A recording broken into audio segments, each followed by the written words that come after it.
Dans cette vidéo, je vais vous donner 3 phrases à dire le matin à vos enfants quand ils s'accrochent à vous, qu'ils ne veulent pas se séparer de vous, qui sont un peu angoissés. Parce que si votre enfant pleure chaque matin au moment de vous quitter, il y a de fortes chances que vous soyez en train de dire ou de faire des choses bien intentionnées, mais qui en réalité l'aident pas autant que vous pensez. Et je vais vous dire quelque chose de très simple. Le matin, c'est pas le moment d'avoir de longues explications. C'est pas non plus le moment de convaincre que tout va bien pendant plusieurs minutes. Le matin, votre enfant, il a besoin de 3 choses, d'où mes 3 petites phrases.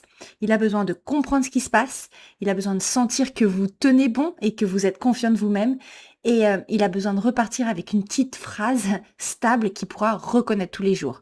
Donc dans cette vidéo, je vais vous donner 3 phrases très simples à dire à la place des réflexes habituels que vous pouvez utiliser tout de suite dès demain matin. Voilà.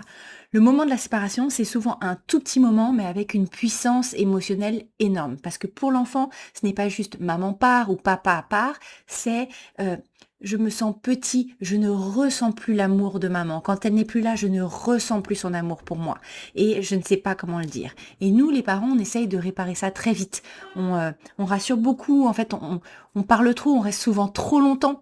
On promet parfois de revenir plus tôt les chercher. Et en fait, au final, on rend la séparation encore plus difficile. Alors évidemment, l'idée, c'est pas de partir froidement, c'est de partir avec clarté, voilà, chaleur et puis surtout de la cohérence. Donc la première petite phrase, c'est: «Même quand je ne suis pas là, je continue à t'aimer et à penser à toi.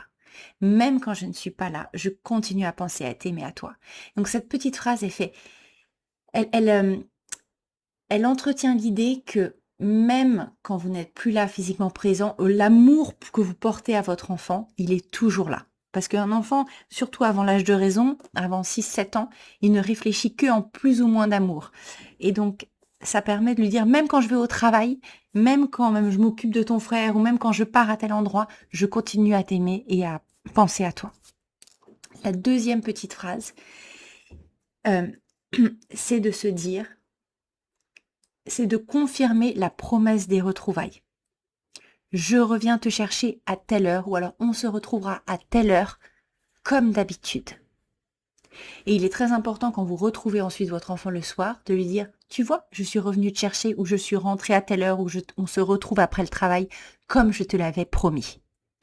Donc, la première petite phrase, c'est de garder cette permanence de l'amour et de lui dire, même quand je suis pas là, même quand je suis au travail, je continue à t'aimer et à penser à toi. Et la deuxième petite phrase, c'est: on se retrouve à tel moment, je reviendrai te chercher à tel moment et tu me raconteras ta journée. La troisième petite phrase, c'est de transmettre à votre enfant qu'il est capable de traverser ce moment et lui dire, c'est difficile, c'est même très difficile pour toi et tu peux le faire, tu es capable. Je crois en toi. Et vous pouvez éventuellement lui dire, si ça va pas, tu vas voir la maîtresse ou telle personne, elle saura quoi faire. Voyez, vous avez confiance en lui et sa capacité à surmonter cette séparation, et vous avez confiance en la personne qui s'occupe de lui. Donc ça, c'est ces 3 petites phrases. Des choses à éviter. Mais tu sais bien que je reviens. Mais arrête de pleurer, tu sais bien que c'est rien. Regarde les autres enfants, eux, ils y arrivent.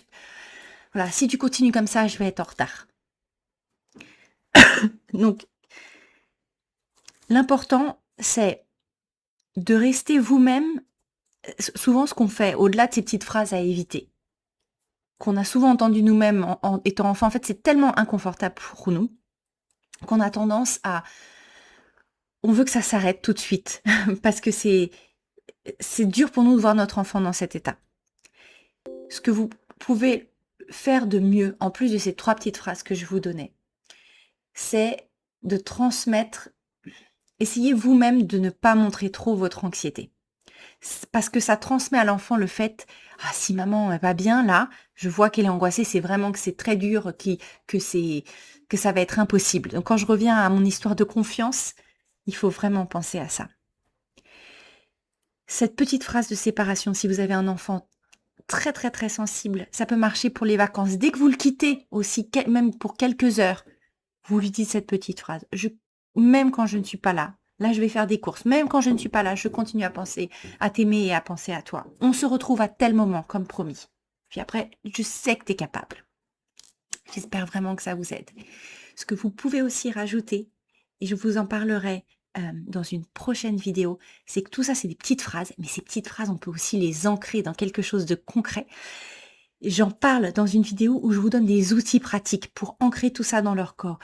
Au-delà des phrases, vous voyez, là, je vous parle des phrases, donc on parle à leur mental, ces marques d'amour. Et après, il y a des façons aussi d'ancrer ça dans le corps, comme voilà, leur donner un petit objet, il y a un petit câlin spécial qu'on peut faire avec vous. Je vais vous donner 3 outils dans la prochaine vidéo.